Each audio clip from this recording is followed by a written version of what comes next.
এক নারী যদি প্রধানমন্ত্রী হয় আর এক নারীকে মিথ্যা দোষ দিয়ে অন্যায়ভাবে জেলখানায় বন্দি করে রাখছে। জোরে কোন কথা, ঠিক কথা বলেন না কেন? আজকে সে কঠিন অবস্থার মধ্যে আছে। আমাকে অনেকে বলেছে, হুজুর দেশ নেত্রী বেগম খালেদা জিয়ার জন্য একটু দোয়া করবেন, আল্লাহ যেন তাকে পুরোপুরি সুস্থতা দান করে। আমরা সবাই তার জন্য মন থেকে অন্তর থেকে আল্লাহর কাছে দোয়া করি, আল্লাহ যেন তাকে পুরোপুরি সুস্থতা দান করে। জোরে কোন আল্লাহুম্মা আমিন। আপনারা বলেন তো, শহীদ প্রেসিডেন্ট জিয়াউর রহমান যখন বাংলাদেশে, তখন আমি মোটামুটি আমার বুদ্ধি হয়েছিল, আমি মোটামুটি খুব ভালো জানা আছে।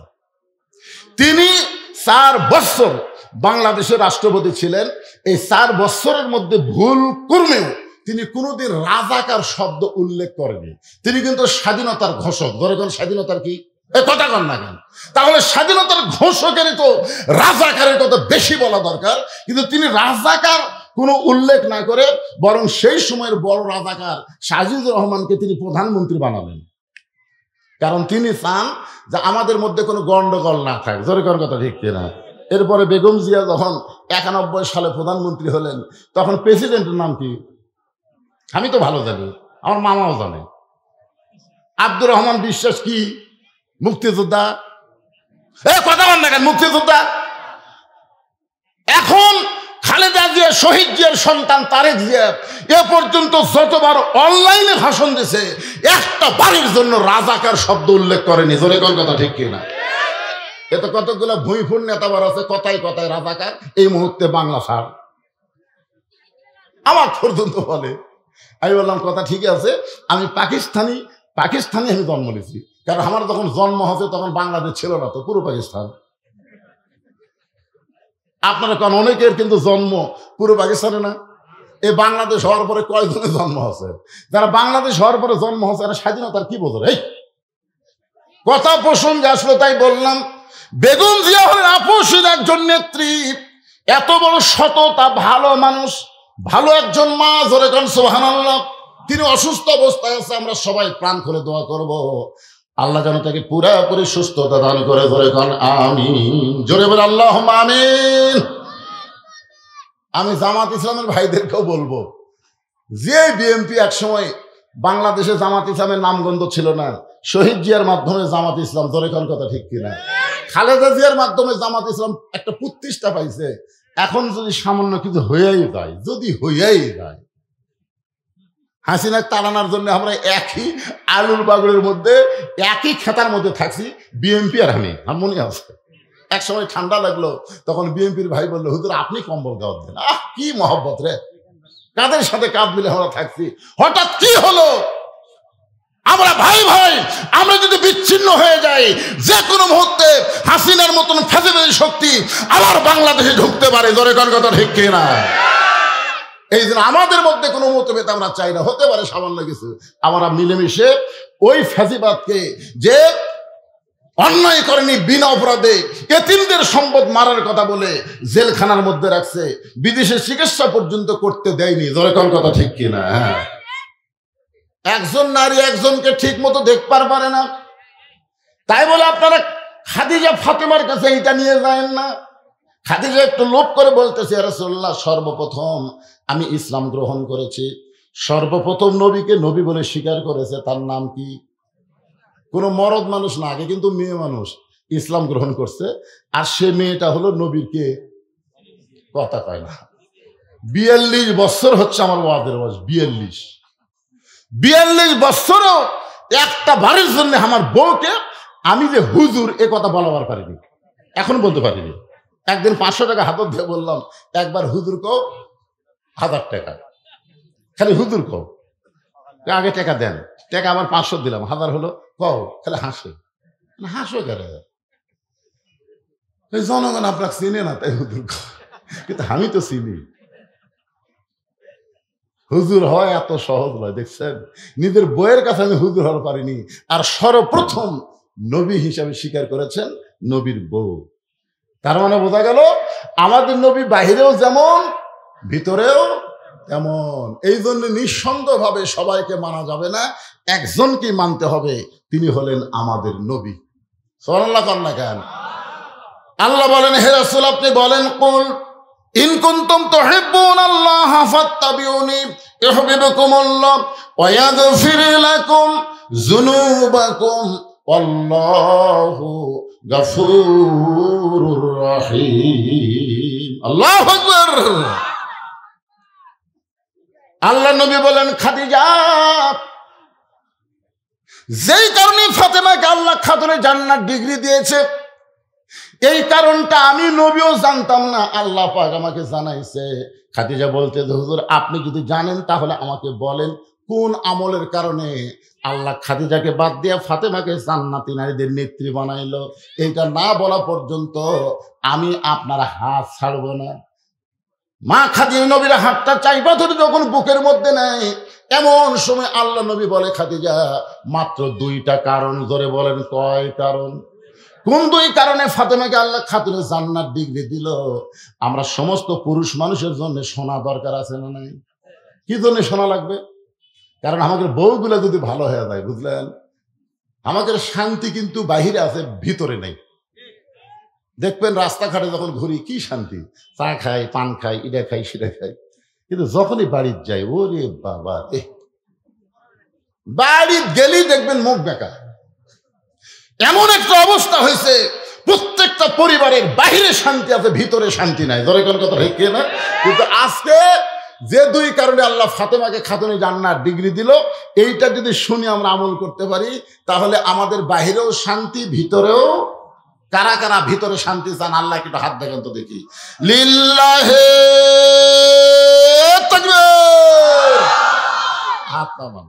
আমি অবশ্যই এই 2টা কথা আপনাদেরকে বলবো, কিন্তু আমার ওয়াজের বয়সে এই দীর্ঘ টাইম প্রধান অতিথি এসে চেদে বসে থাকা আমার ওয়াজের মধ্যে একটু বিব্রত বোধ হয়।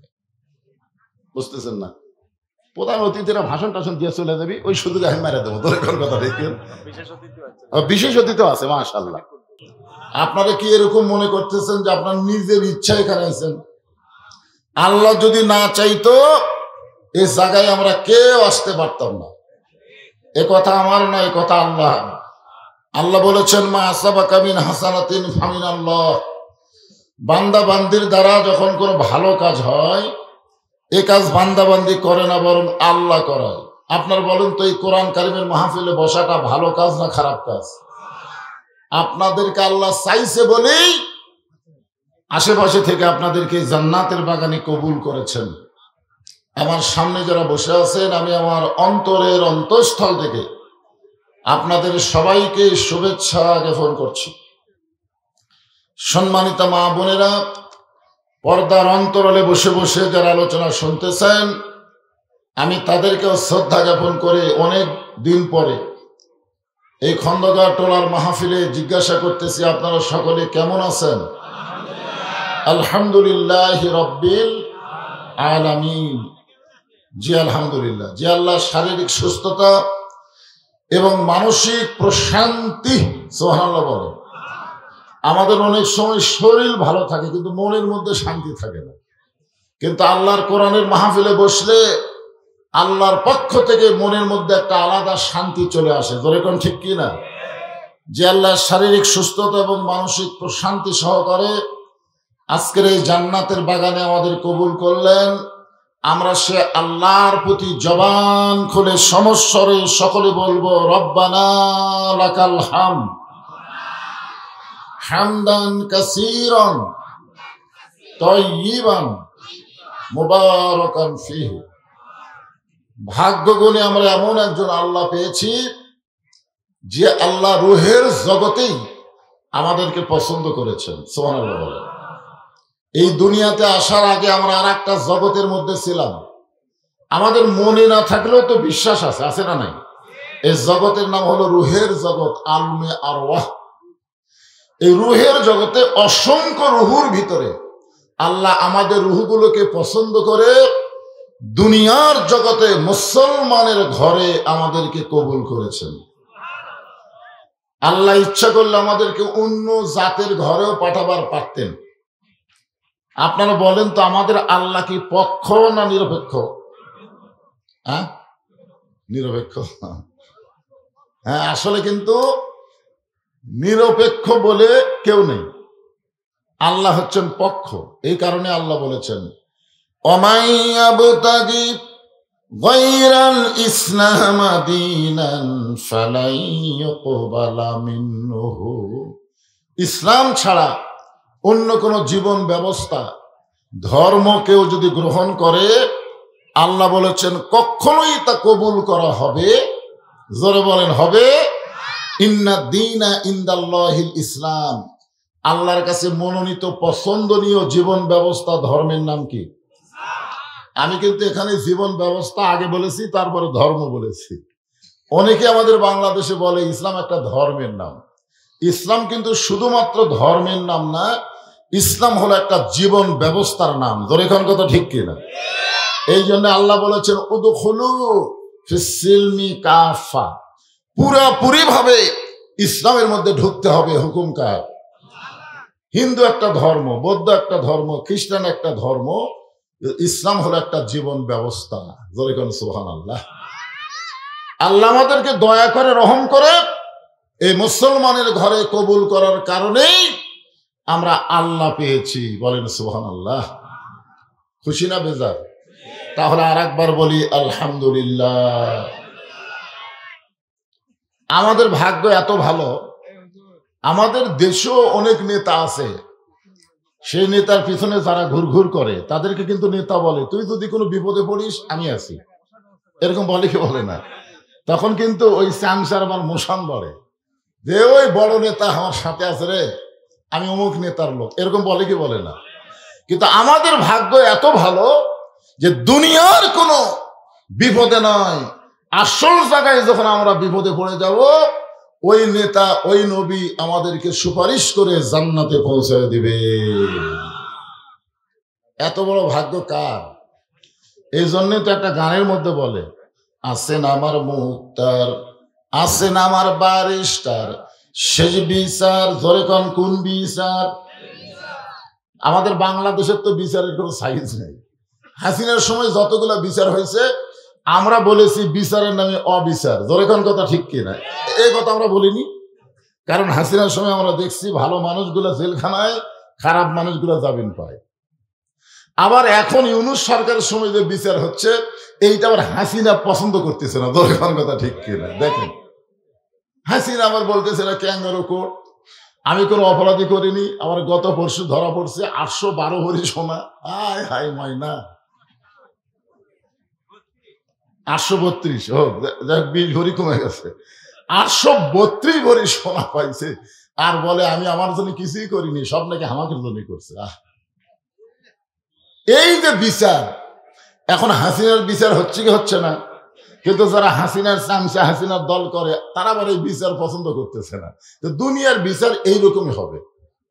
আমি কিন্তু দুনিয়ার কোনো বিচারের কথা বলতেছি না, আমি বলতেছি শেষ বিচার। ধরে বলেন কোন বিচার? সেই বিচারে আল্লাহ হবেন হাকিম। আলাইসাল্লাহু বিআহকামিল হাকিমিন। আল্লাহ হাকিম হয়ে আমাদেরকে আসামি বানায় আল্লাহ বিচার শুরু করবেন। আপনারা মনে করবেন না যে আমাদের কেউ নাই, এটা মনে করবেন না। আল্লাহ যখন আমাদেরকে আসামি বানায় বিচার শুরু করবেন ওই সময় আমাদের নবী, সুবহানাল্লাহ বলেন, সবাই বলেন কার নবী? আমাদের নবী। অন্য কোনো নবীর ক্ষমতা নাই ওই জায়গায় আসবার। শুধুমাত্র আমাদের নবী আল্লাহর সামনে দাঁড়িয়ে আমাদের ব্যাপারে ওকালতি করবেন, আমাদের ব্যাপারে বারিশটারি করে আমাদেরকে সুপারিশ করে জান্নাতে পৌঁছায় দিবেন। এমন একজন নবী পাওয়াতে আপনারা খুশি না বেজার? আমাদের নবী কি শুধুই নবী?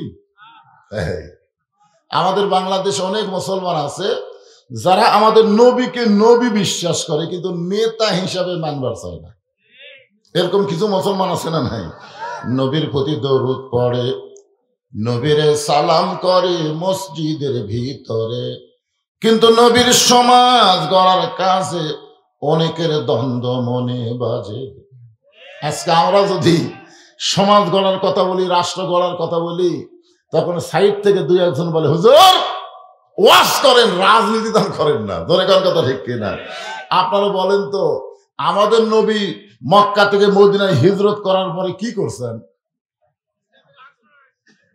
আমাদের নবী 10 বছর মদিনার রাষ্ট্রনায়ক ছিলেন। ধরে কোন কথা ঠিক কিনা? আল্লাহর নবী যখন মদিনার রাষ্ট্রপতি ছিলেন, ওই সময় নবীর ধর্মমন্ত্রী ছিলেন আবু বকর। সুবহানাল্লাহ বলেন। ওই সময় আল্লাহর নবীর আইন মন্ত্রী ছিলেন হযরত ওমর। ওই সময় অর্থমন্ত্রী ওসমান গনি।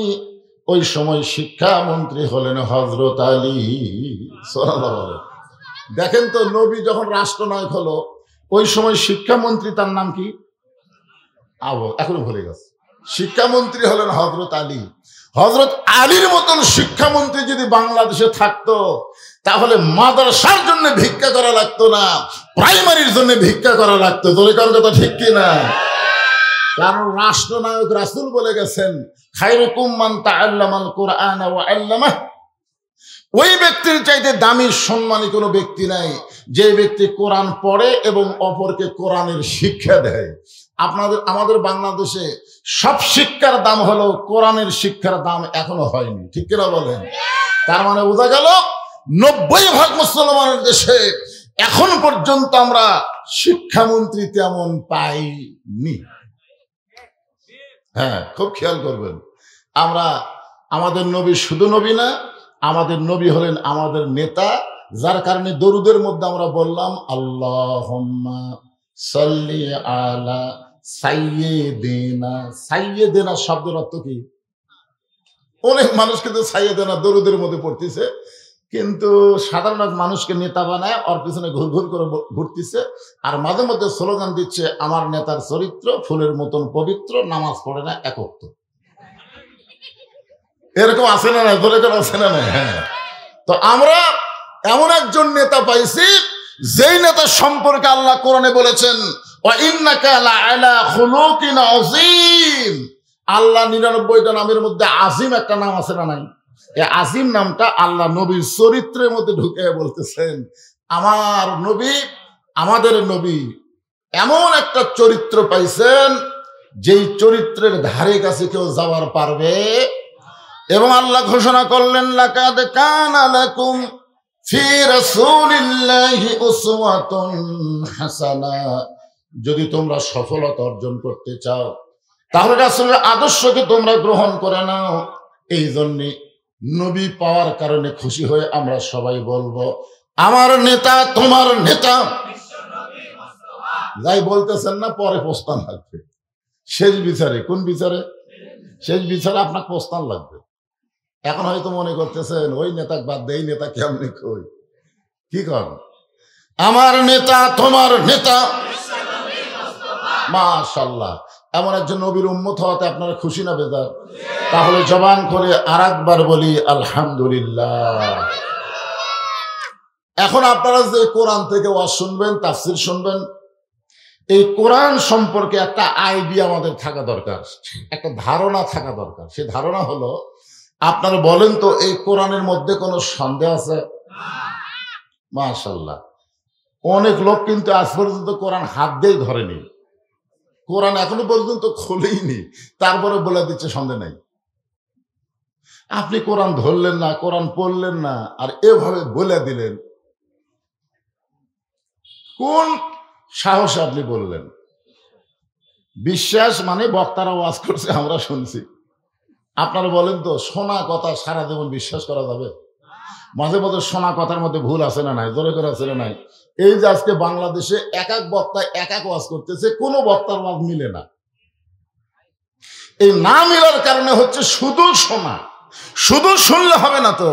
বগুড়া এক মানুষ মারা 6 টুকরা করছে, এরা শোনার পরে যদি আপনি বলেন কে ভাই তুই দেখছিস?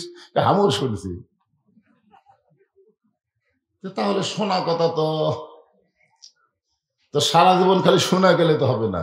এ কোরআন একটু হাত দিয়ে ধরার দরকার আছে না নাই? ধরে কেন আছে না নাই? ধরছেন? ধরেননি। যেই কোরআনের প্রথমে আল্লাহ বললেন যালিকাল কিতাবু লা রাইবা ফি হুদাল লিন্নাস, একটা লোক কথা কয় না।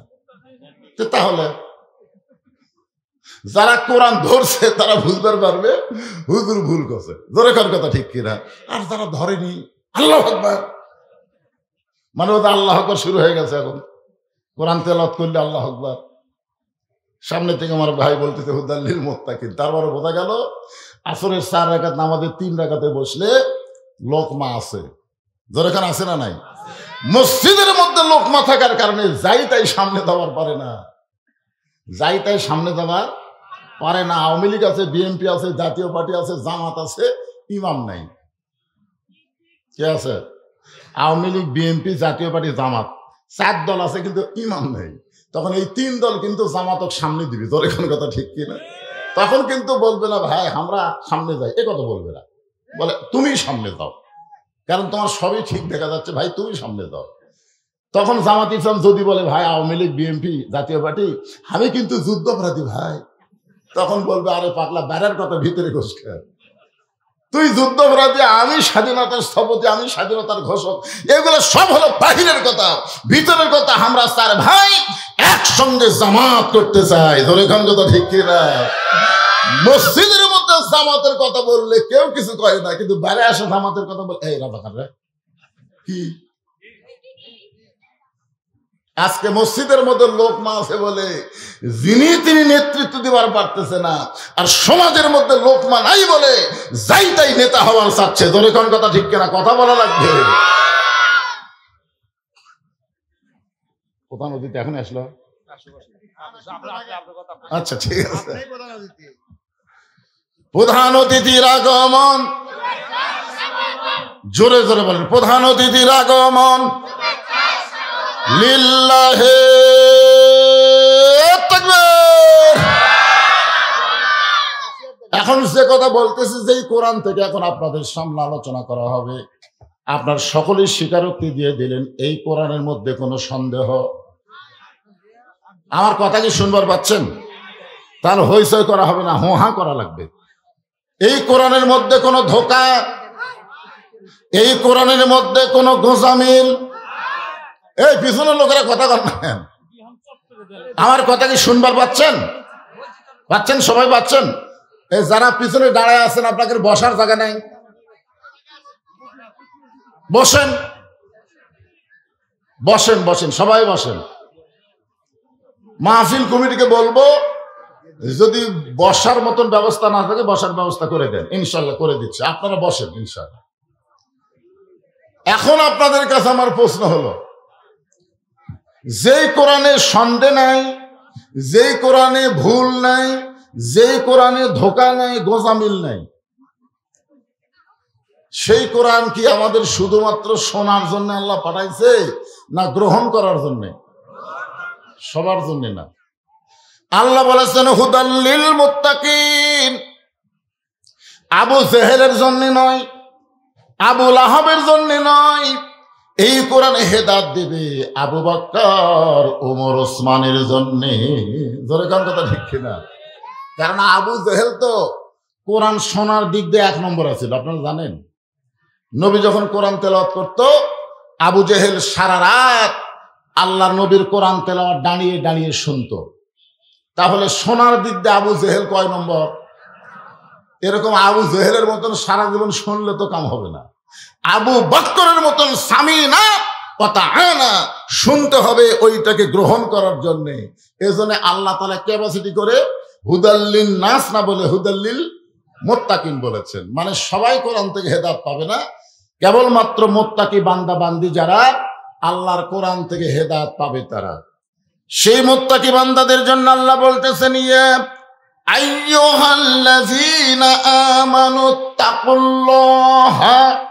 ওই মুত্তাকির ব্যাখ্যা এখানে হচ্ছে যারা আমাকে বিশ্বাস স্থাপন করেছো, মুত্তাকির 1 নম্বর কথা হলো আত্তাকুল্লাহ, ভয় করতে হবে কাকে? সবাই বললেন না কেন? আল্লাহ ছাড়া অন্য কারো ভয় আপনাদের অন্তরে আছে নাকি? তাহলে ভয় করতে হবে কাকে? বর্তমান বাংলাদেশে যেই পরিবেশ চলতেছে, এখন একটা পরিবেশ আছে না নাই? এই পরিবেশে আপনি যদি শেরপুর মডেল মসজিদে জোহরের নামাজ সামনে কাতারে পড়বার চান, আপনার নিয়ত কিন্তু ভালো, সামনে কাতারে নামাজ পড়বেন, কিন্তু সমস্যা হলো আপনার পায়ের মধ্যে আছে 2000 টাকার জুতা। এখন মসজিদের দরজার যায় আপনি কি করবেন? দরজার জুতা রাখবেন না জুতা হাতত নেবেন? সবাই সত্যি কথাটা বললে কি হয়? বর্তমান পরিবেশে আপনার কি 2000 টাকার জুতা দরজা থেকে সামনে কাতারে যাবেন, না জুতা হাতত নেবেন? তো জুতা যদি হাতত নেন, সত্যি করে বলেন তো কার ভয়ে? তা আত্তাকুল্লার মধ্যে তো চোরের ভয় করার কোনো সুযোগ নাই, শুধুমাত্র কেবলমাত্র ভয় করতে হবে কার? তাহলে আপনি চোরের ভয়ে জুতা হাতত নিয়ে আপনি দোয়া পড়তেছেন, আল্লাহুম্মা ফতাহলি আবওয়াবা রহমাতিক। তখন দুই কান্দে ফেরেশতা বলতেছে, আল্লাহ আমরা কি লেখবো, আমরা কি লেখবো? কারণ নামাজ পড়তে হবে তোমার ভয়ে, আর তোমার বান্দা করলো চোরের ভয়। প্রথম করলো চোরের ভয়, তারপরে তোমার দোয়া পড়ে তোমার ঘরের মধ্যে ঢুকতেছে। এখন আমরা লেখবো কি? তখন আল্লাহ বলতেছে, যার অন্তরে চোরের ভয়, আল্লাহর ভয়, তার কোনোদিন নামাজই হয় না। তাহলে লেখার মতন কি আছে কন্ত? এখন আপনারা বলেন, এই চোরের ভয় বর্তমান পরিবেশে চলতেছে, কিন্তু আল্লাহর এমন একটা পরিবেশ আছে কোরআনের মাধ্যমে, যেই পরিবেশে কোনো চোর ডাকাতের ভয় থাকবে না, কেবলমাত্র শুধুমাত্র ভয় থাকবে কার? আল্লাহ। 500 জন মুসল্লি, 500 জন মুসল্লি, কতজন? আর জুতা চোর হলো মাত্র 2টা। আপনার মনে করেন না যে শেরপুরে সবাই জুতা চুরি করে? জুতা চোর হলো মাত্র 2 জন। এরা 2 জন মসজিদের চারিধার ঘুরে ঘুরে বলতেছে আমাদের ভয়ে। 2 চোর বলতেছে আমাদের ভয়ে সব দামি জুতা মসজিদের ভিতর। কার ভয়ে? জোরে খান না, কার ভয়ে? বর্তমান যেই পরিবেশ চলতেছে, এই পরিবেশে চোর, ডাকাত, বাটপার, চাঁদাবাজ এদের দৌরাত্ম্য বেড়ে গেছে। জোরে খান কথা ঠিক কিনা? বুকে থাবাতে বলে আমাদের ভয়ে। এখন আল্লাহ বললেন, আমাকে যারা বিশ্বাস স্থাপন করেছ, একমাত্র ভয় করতে হবে কার? শুধু ভয় করলে হবে না, হাক্কা তুকাতিহি। মুত্তাকির ব্যাখ্যা করে আল্লাহ বলতেছেন, শুধু ভয় করলে হবে না, যথাযথ নিয়ম মতো ভয় করা লাগবে। যথাযথ নিয়ম মতো ভয় করার মতো। আমার কথা কি বুঝলেন? যথাযথ নিয়ম মতো ভয় করার মতো। এখন যথাযথ নিয়ম মতো ভয় করার মতো ভয় করলে আপনারা বলেন তো, এটা কি সব বয়সে না বুড়া বয়সে? তো সব বয়সে তো হচ্ছে না। সারা জীবন ঘুষের চাকরি করছে, চাকরি যখন রিটায়ার হয়ে গেছে, চাকরি যখন রিটায়ার হয়ে গেছে, তখন আল্লাহর ভয়ে বলতেছে, আল্লাহ আমি আর জীবনে ঘুষ খাবো না, আল্লাহ আমি আর জীবনে ঘুষ খাবো না।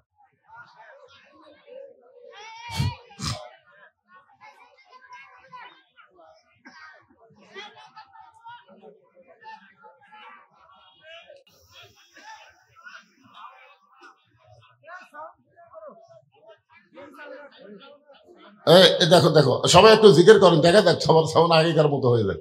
লা ইলাহা ইল্লাল্লাহ, লা ইলাহা ইল্লাল্লাহ, লা ইলাহা। শোনা যাচ্ছে? লা ইলাহা ইল্লাল্লাহু মুহাম্মাদুর রাসূলুল্লাহ সাল্লাল্লাহু আলাইহি ওয়াসাল্লাম। এই মাইক অপারেটর ভাই, আপনার মাথার তো টুপি দেখা যাচ্ছে, তাই না? নামাজ পড়ছেন তো মাগরিবের? এটা আমি পড়েনি।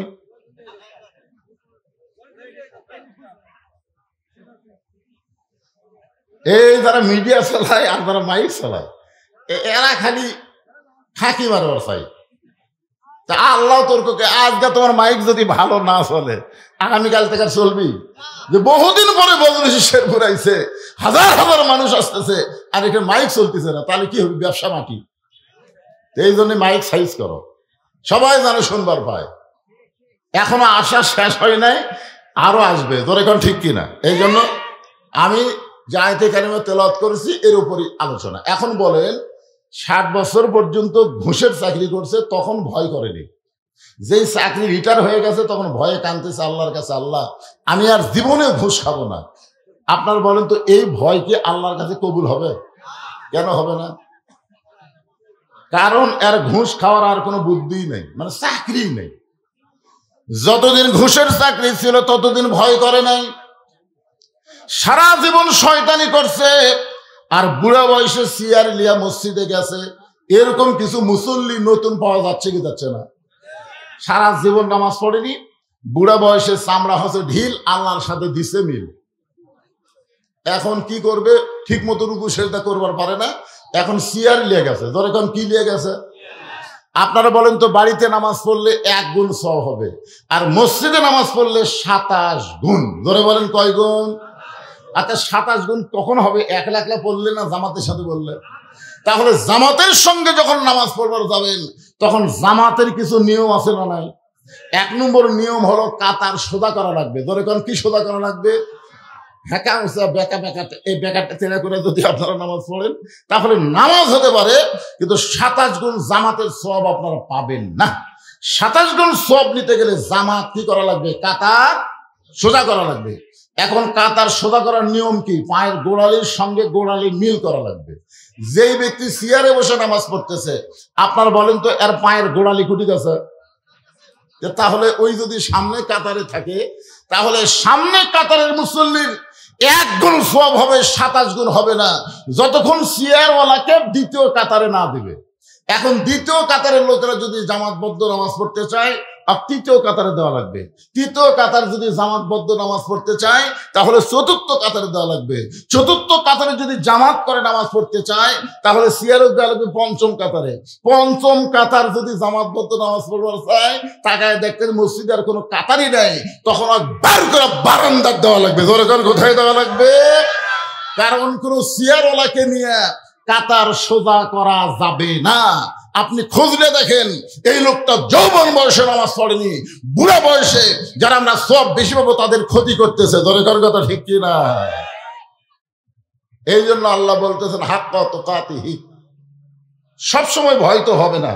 এই যুবক যারা এই যুবক বয়সে যদি তোমরা 5 ওয়াক্ত নামাজি হও, যুবক বয়সে তোমরা যদি ভালো হও, তোমরা জানো ভালো হওয়ার 1 নম্বর ওষুধের নাম হলো নামাজ। জোরে বলেন নাম কি?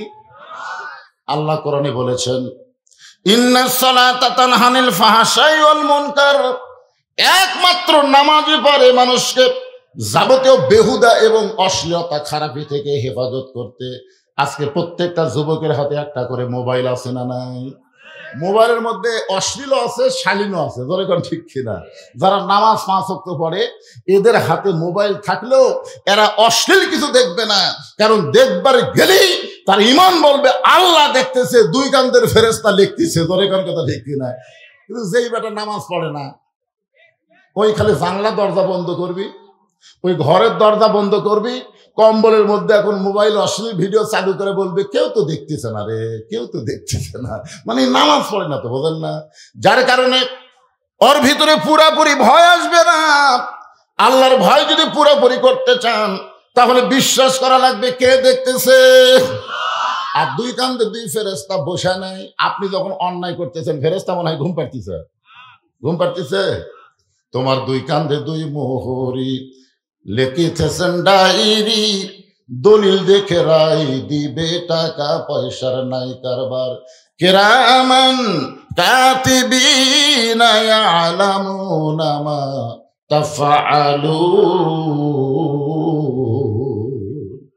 হাসরের ময়দানে আল্লাহ প্রত্যেকটা বান্দা বান্দিকে তার সামনে দাঁড় করায় বলবে, তোমার শৈশবকালের কোনো হিসাব দেওয়া লাগবে না, তোমার বুড়াকালের কোনো হিসাব দেওয়া লাগবে না। মানে চামড়া ঢিল, আল্লাহর সাথে ঢিলা মিল, ওই সময়ের হিসাবে আল্লাহ নেবে না। বুড়া বয়সে যারা নামাজ ধরছেন, আপনাকে হিসাব নাই, বিনা হিসাবে আপনারা কোথায় যাবেন? না, যারা বুড়া এই বুড়া তোরা ভাঙ্গা তোরা ঠিক মতো রুকু সেজদা করবার পারে না, আমি তাদের কথা বলতেছি। বলবে তোমার শৈশবকালের কোনো হিসাব লাগবে না, বুড়াকালের কোনো হিসাব আমি আল্লাহ চাই না, খালি যৌবনের হিসাব দিয়ে জান্নাত যাও। এখন হাক্কা তুকাতিহি রে যুবকেরা, আজকের এই মাহফিলে যারা বসে আছে তাদেরকে লক্ষ্য করে বলতেছি, আল্লাহ বলেছেন ফালিয়াবুদু রব্ব হাযাল বাইত আল্লাযী আত'আমাহুম মিন জু'ইন ওয়া আমানাহুম মিন খাউফ। ওই ঘরের মালিকের যদি তোমরা গোলামি করো, ওই ঘর মানে কোন ঘর? কাবা ঘর, আল্লাহর ঘর। ঠিক কিনা বলেন? কাবা ঘর কার ঘর? ওই ঘরের মালিকের যদি তোমরা গোলামি করো, রে যুবকেরা তোমরা চিন্তা করো, চাকরি নাই, বাকরি নাই, ব্যবসা নাই, বাণিজ্য নাই, আমাদের রিজিকের ব্যবস্থা কে করবে? আল্লাহ বলেছেন ওই ঘরের মালিকের যদি তোমরা গোলামি করো, আমি আল্লাহ তোমাদের রিজিকের কোনো পেরেশানি রাখবো না। যৌবন বয়সে যদি আল্লাহ রিজিকের পেরেশানি দূর করে দেয়, বলেন তো তার আর কোনো টেনশন আছে? এরপর আল্লাহ বলতেছেন ওয়ামানাহুম মিন খাউফ, যাবতীয় ভয় ভীতি থেকে আল্লাহ পুরোপুরি নিরাপত্তা দিয়ে দিবে। সুবহানাল্লাহ বলেন। তাই যুবকদের লক্ষ্য করে বলতেছি, হাক্কা তুকাতিহি, এই মুত্তাকির ডিগ্রি যদি অর্জন করতে চাও, তাহলে কেবলমাত্র আল্লাহকে ভয় করতে হবে। আল্লাহকে ভয় করার যে পরিবেশটা, এটা বর্তমানে আমাদের বাংলাদেশে আছে। আপনি মসজিদের সামনে কাতারে নামাজ পড়বেন, আলহামদুলিল্লাহ, জোহরের নামাজ, নিয়ত ভালো তো, কিন্তু আপনার বাড়ি থেকে মসজিদ হলো 200 গজ দূরে, প্রত্যেকটা কদমে কদমে আপনি সওয়াব পাবেন। সুবহানাল্লাহ বলেন না কেন? মসজিদ থেকে যার বাড়ি যত দূরে তার সওয়াব তত বেশি, কারণ এই যে হাঁটে হাঁটে আসতেছে, এই হাঁটার বিনিময়ে প্রত্যেক কদমে কদমে আল্লাহ তাকে আলাদা সওয়াব দিবে। তাহলে দূরে থেকে আসা ভালো না খারাপ? ভালো। কিন্তু সমস্যা হলো দুইটা বেপরদা নারী ওই 200 গজের মধ্যে ঘুরতেছে। দুইটা বেপরদা নারী, এরকম বেপরদা নারী আছে না নাই? দুইটা বেপরদা নারী এই 200 গজ রাস্তার মধ্যে ঘুরতেছে। আপনি দেখবার চাননি, কিন্তু হঠাৎ চোখে পড়ছে, দেখবার চায় না। অনেক মানুষ কিন্তু মোটরসাইকেল চালায়, চোখের মধ্যে মশা মাসি কোনোদিন ফালাবার চায়? যারা মোটরসাইকেল চালায় তারা কি চায় যে একটা মশা আসে আমার চোখে পড়ুক? চায় না তো। কিন্তু হঠাৎ যদি পড়া হয়, তাহলে আপনি কি করবেন? দেখো তো ভাই, আমার চোখের মধ্যে মশা পড়ছে, ভাই পোকা পড়ছে, তুলে দাও তো। তখন একজন নরম কাপড় দিয়ে এটা তুলে দিবে। কিন্তু দুইটা বেপরদা নারী যদি 2 চোখত পড়ে, আপনি যদি কাউকে বলেন ভাই অমুকের বউ আমার চোখত পড়ছে, একটু তুলে দাও তো, তখন বলবে দেখি তো ভাই, চোখ খুলে দেখি, দেখা তো ভাই না, আমি তো দেখবার ভাই। মানে চোখত পড়া মাত্র এ জায়গাতে একটা মেমোরি আছে, লোড হয়ে গেছে। এখন এই লোকটা নাউজুবিল্লাহ সুবহানাল্লাহ আলহামদুলিল্লাহ পড়তে পড়তে মসজিদের সামনে কাতারে গিয়ে নিয়ত করছে ইলা জিহাতিল কাবাতি শরীফাতে, আল্লাহু আকবার। মুখ আছে কাবার দিকে, চোখ আছে সিজদার দিকে, আর মন বলতেছে রাস্তা কি দেখলাম রে।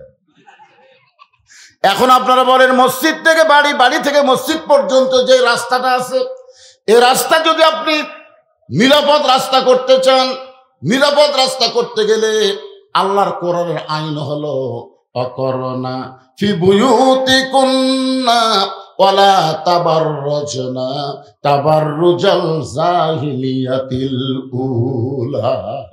আল্লাহু আকবার। আপনারা বলেন তো কোরআনী আইন আছে না নাই?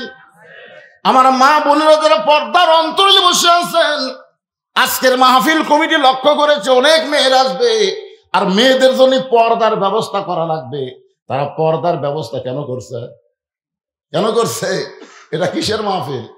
এটা যদি গান বাজনা হতো, আপনার বলেন তো মেয়েদেরকে পর্দা করা লাগতো, এক সাইডে পুরুষ এক সাইডে নারী, ঠিক কিনা বলেন? কিন্তু যখনই শুনছে এটা কোরআনের মাহফিল, তখন মাহফিল কমিটি চিন্তা করতেছে না মেয়েরা আসবে, তাদেরকে পর্দার মধ্যে রাখা লাগবে। শুধুমাত্র কোরআনের মাহফিলের কারণে মেয়েদের জন্য যদি পর্দার ব্যবস্থা হয়, আল্লাহর কোরআনের সমাজ চালু হলে বাংলার মুসলমান বুঝতে পারবে আসলে পর্দা কারে কয়। ধরে কোন কথা ঠিক না? কিন্তু মাহফিল করতেছেন তারই জন্যই পর্দার ব্যবস্থা। তাহলে যেই কোরআনের আইন চালু হলে তখন মূলত পর্দাটা কি, এটা বাংলার মুসলমান বুঝতে পারবে। আমার মায়েরা যারা পর্দায় থাকতে চান না, আপনি পর্দায় থাকলে আপনার কতটুকু লাভ হবে, ছোট্ট একটা ঘটনার মাধ্যমে আপনাদেরকে আমি শোনাবার চাই। গভীর রাত্রে আল্লাহ নবীর ঘুম ভাঙে গেছে। ঘুম ভাঙার কারণ হলো খাদিজাতুল কুবরা। নবীর ডান হাত কানা বুকের মধ্যে নিয়ে ফোপায় ফোপায় কাঁদতেছে। রাসূল বলে, খাদিজা, দুনিয়ার সবাই ঘুম পাড়ে, আমিও ঘুম পাড়ি, অথচ তুমি আমার হাতটা বুকের মধ্যে নিয়ে এমন করে কেন কাঁদতেছো? খাদিজা বলে, ইয়া রাসূলুল্লাহ, আমার 64 বছর বয়স চলতেছে, যে কোনো সময় আমার মৃত্যু হবে। আল্লাহ রাসূল বললেন, আমার 49 চলতেছে। নবীর তখন কয় বছর? 49। তো আপনার মৃত্যু হবে, আমার হবে না? খাদিজা বলতেছে, মানুষের বয়স যখন একটু বেশি হয় তখন মানুষের মধ্যে মৃত্যুর চিন্তা একটু বেশি হয়। জোরে কোন ঠিক কিনা? কিন্তু আমরা বুড়ারা মরার এত চিন্তা করি, আমরা মরতেছি না ভাইরে। আমার আশেপাশে যত যুবক এরাই মরতেছে। আপনাদের এলাকার খবর কি? গ্রামের মধ্যে এত বুড়া থাকতে আফরাইল যুবক গুলো চলে যাচ্ছে, বুড়ার মরা হচ্ছে না। কিন্তু একটা যুবক আর একটা বৃদ্ধ, এই দুইটার মধ্যে কিন্তু যার বয়স বেশি তার কিন্তু মরার আবার চিন্তাও বেশি। তোর এখন কথা ঠিক কিনা? মানে আমাকে এত চিন্তা, একটা আয়নাতে দেখবেন, একটা আয়নাতে দেখবেন, এই আয়নায় বলে যে বুড়া তো না, চুল টুল সবই থাকিছে। আমি আগে এইরকম 1 মিনিটের মধ্যে, কমপক্ষে 1 মিনিটের মধ্যে 10-15টা সুইয়ের মধ্যে সুতা লাগাবার পারতাম, এখানে এরকম ধরি আর ঢুকে দিই। এখন যদি সারাদিন আমার দেয়, হুজুর আপনি সারাদিন টাইম দিলাম, একটা সুইয়ের পাশার মধ্যে সুতা ঢুকান লাগবে, আমার কান্দা ছাড়া বুদ্ধি নেই। আগে আমি দৌড়া দৌড়া যাচ্ছিলাম, এখন আমি হাঁটতারি ঠিক মতো পারি না। তাহলে আমার সবকিছুই আমাকে বলে দিচ্ছে তোর আর সময় নাই। জোরে কথা কর না কেন ভাইজান? কিন্তু একটা যুবককে তো এই কথা বলে দিচ্ছে না, তার শরীরের গতি সবকিছুতেই তাকে ওই মরার কথা ওর মনে আসতেছে না। এজন্যে আমরা যারা দাদা, আমরা যারা নানা, আমরা যারা বাপ, তাদের মৃত্যুর চিন্তা বেশি, কিন্তু নাতির চিন্তা নেই, ছেলের চিন্তা নেই। কিন্তু আজরাইল যে কখন কাক ধরবি এটা আমরা কেউ জানি। কি একটা মারাত্মক কথা একটা গানের মধ্যে শুনেছিলাম, কিন্তু যেদিন ডাক পড়িবে কবর মাঝে যাইতে, জোগাড় কিছু করছো বন্ধু তার মাঝে বিছাইতে। খাদিজা বলতেছে, রাসূলুল্লাহ যে কোনো সময় আমার মৃত্যু হবে, আমার জন্য আপনার কাছে আল্লাহর পক্ষ থেকে কোনো সুসংবাদ আছে কি না? হুজুর এই জন্য আমি কাঁদতেছি, আপনি যদি একটু বলেন আমার জন্য আল্লাহর পক্ষ থেকে আপনার কাছে কোনো সুসংবাদ আছে কিনা। আপনার বলেন তো খাদিজা কে? আর সেই মহিলা নবীকে বলতেছে যে আল্লাহর পক্ষ থেকে আমার জন্য আপনার কাছে কোনো সুসংবাদ আছে কিনা। কারণ সব কিছুর সংবাদ এই দুনিয়াতে যিনি আগে জানি তিনি হচ্ছেন আমাদের নবী। জোরে কোন কথা ঠিক কিনা? হ্যাঁ, আল্লাহ রাসূল বললেন, খাদিজা এই দুনিয়াতে আমার সাহাবীদের মধ্যে আল্লাহ 10 জনকে জান্নাতের সার্টিফিকেট দান করেছে। তবে শুনে নাও খাদিজা, আমার সমস্ত সাহাবীরাই জান্নাতি। আল্লাহ রাসূলের যত সাহাবী আছে সমস্ত সাহাবীরা কি? রাদিয়াল্লাহু আনহুম ওয়া রাদু আন যালিকা লিমান খাশিয়া রাব্বা। যাদের নামের পিছনে রাদিয়াল্লাহু তাআলা আনহু আছে তাদের সকলকেই আল্লাহ বিনা হিসাবে জান্নাত দিয়ে দিবে। এজন্য সাহাবীদের কোনো ভুল ত্রুটি আমরা সাধারণ মানুষ কোনোদিন ধরবই না। ধরে কোন ঠিক কিনা? ধরলে সব শেষ। চিন্তা করে দেখেন, আল্লাহ রাসূল বললেন, খাদিজা আমার সমস্ত সাহাবীরাই জান্নাতে যাবে, কিন্তু আল্লাহ 10 জনকে খোঁজ খবর দিয়েছে, জান্নাতের সার্টিফিকেট দান করেছে। খাদিজা বলতে, হুজুর আমি আমার ব্যাপারে খোঁজ খবর শুনতে চাই, আর আপনি সাহাবীর ব্যাপারে শুরু করলেন। আমি এই রাত জায়গায় কাঁদতেছি ওই সাহাবীদের কথা শোনার জন্য। আমার ব্যাপারে কোনো খোঁজ খবর আছে কিনা? রাসূল বললেন, পুরুষের মধ্যে আল্লাহ 10 জনকে জান্নাতের সার্টিফিকেট দিয়েছে, আবার নারীদের মধ্যেও আল্লাহ 10 জনকে জান্নাতের সার্টিফিকেট দিয়েছে। সাল্লাল্লাহু আলাইহি। খাদিজা চমকে বলতে, হুজুর এ কথা তো আমি কোনোদিন শুনি নাই। বলে, শুনবার না চাইলে কেমনে শুনবেন? নবীর কাছে তো শুনবার চাওয়া লাগবে। ধরে কোন কথা ঠিক কিনা? শুনবারই চান নাই, আজকে শুনবার চাচ্ছেন। আজকে শোনেন, পুরুষের মধ্যে 1 নম্বর সার্টিফিকেট পাওয়া হলো আবু বকর সিদ্দিক, আর নারীদের মধ্যে 1 নম্বর হলো খাদিজাতুল কুবরা। আর কোনো টেনশন আছে?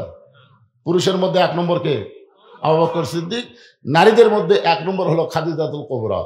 আল্লাহর নবী বললেন, পুরুষের মধ্যে 2 নম্বর হলো ওমর, 3 নম্বর হলো ওসমান, 4 নম্বর আলী, 5 নম্বর আব্দুর রহমান ইবনে আওফ, 6 নম্বর জুবাইর, 7 নম্বর তালহা, 8 নম্বর সাদ ইবনে আবি ওয়াক্কাস, 9 নম্বর আবু সাইদ, আর 10 নম্বর হলো ওবাদা ইবনুল জাররাহ।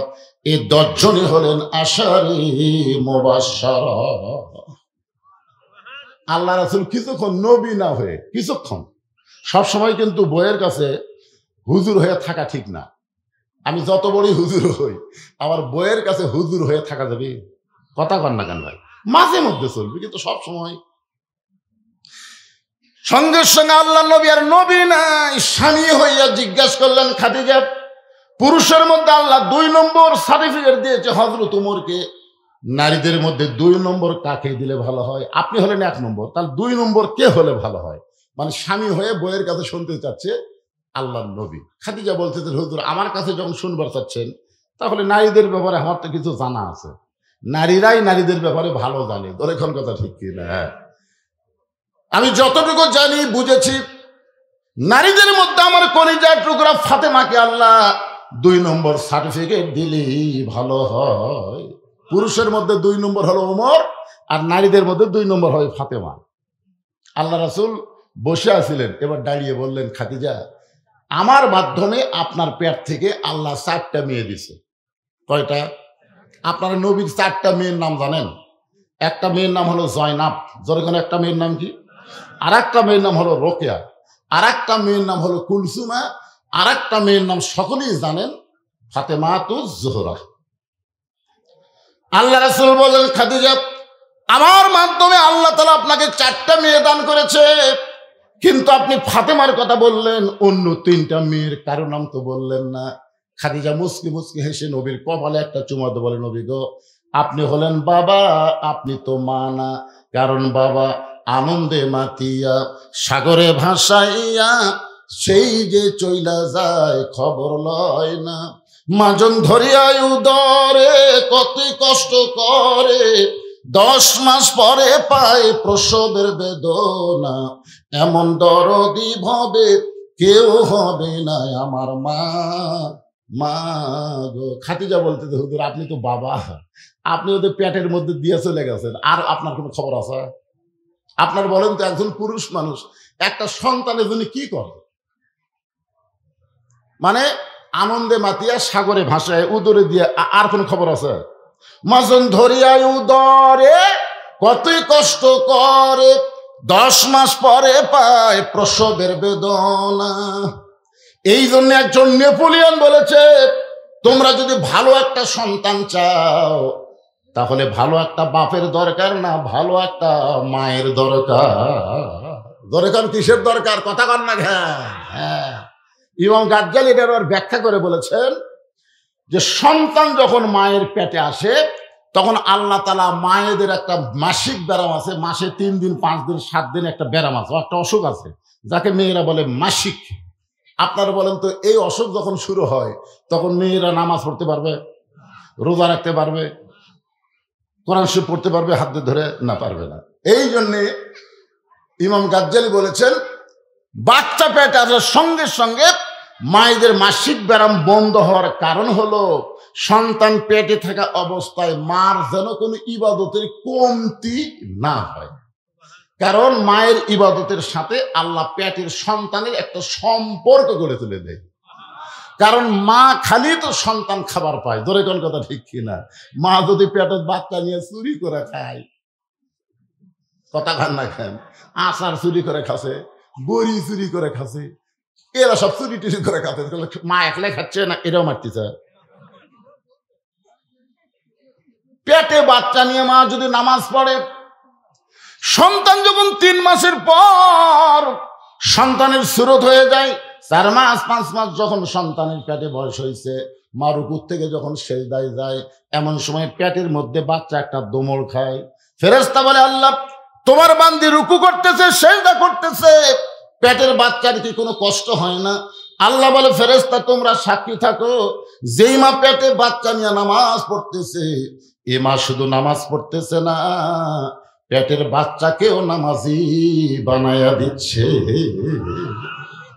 আজকে বেনামাজি হওয়ার কারণ কি জানেন? পেটে থাকা অবস্থা নামাজি পড়ে।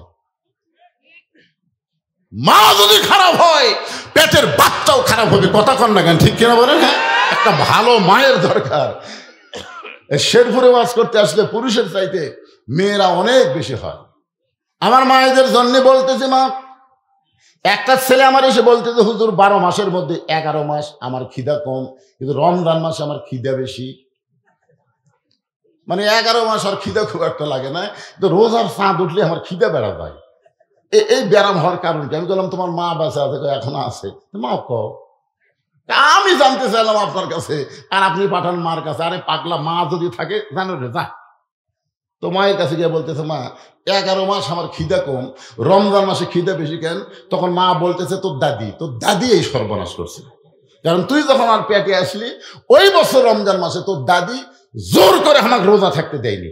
আমাকে বলছে, বৌমা রোজা থাকলে পেটের বাচ্চা শুকা যাবে, তাহলে তুই কি তাজা থাকার জন্য রোজার মাসে আমি খাসি রে, আমিও খাসি তুইও খাসি।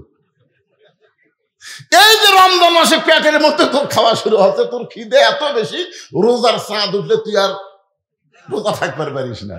যে সমস্ত ছেলেরা রোজা রাখতেছেন না, খেয়াল করে মায়ের কাছে বলবেন, কেমন আমার এরকম অবস্থা হলো। খুব মনোযোগ দিয়ে শুনবেন, একটা ভালো মায়ের দরকার আছে না নাই? দরকার আছে না নাই? খাদিজাতুল কুবরা বলে, ইয়া রাসূলুল্লাহ, আমি অন্য কোন মেয়ের কথা না বলে সরাসরি ফাতেমার কথা বলার কারণ হলো, ফাতেমা যখন আমার পেটে ছিল আমার পেট উঁচু হয়েছে, কিন্তু আমার পেটের মধ্যে কোনো ওজন হয়নি। সুবহানাল্লাহ বলেন। আমার পেটের মধ্যে কোনো ওজন হয়নি।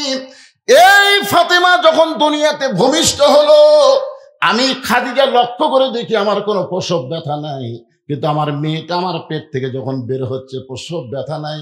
আমি তাকায় দেখি ফাতেমা তার 2টা হাত তার ইজ্জত ঢেকে দুনিয়াতে আইছে। আমি মা হইয়াও পর্যন্ত তার ইজ্জত দেখতে পারি নাই।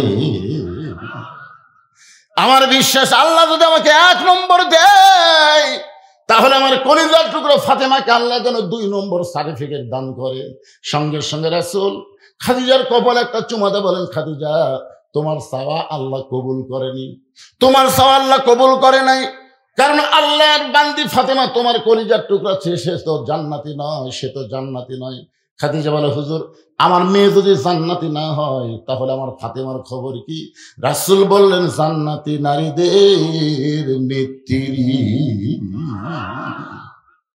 আপনারা বলেন তো, জান্নাতি আর জান্নাতি নারীদের নেত্রী, এখন হিসাব করে বলেন তো, খাদিজা বড় হলো না ফাতেমা বড় হলো? কি একটা সমস্যা। খাদিজা বলতে, হুজুর কেউ জানে না, আপনি কছেন আমি শুনছি, কোনো সাক্ষী নাই, আপনি পাল্টা দেন। রাসূল বললেন, কি পাল্টাবো? বলে, আমি হব জান্নাতি নারীদের নেত্রী আর ফাতেমা হবে 1 নম্বর জান্নাতি। আল্লাহ রাসূল বলেন, খাদিজা, ফাতেমা তো আপনারই মেয়ে, অসুবিধা কি? মেয়ে যদি নেত্রী হয়, মা যদি 1 নম্বর জান্নাতি হয়, অসুবিধা কোন জায়গায়? খাদিজা বলতে, হুজুর আপনি পুরুষ মানুষ, তো আপনার কাছে অসুবিধা নেই, কিন্তু নারীদের কাছে আছে।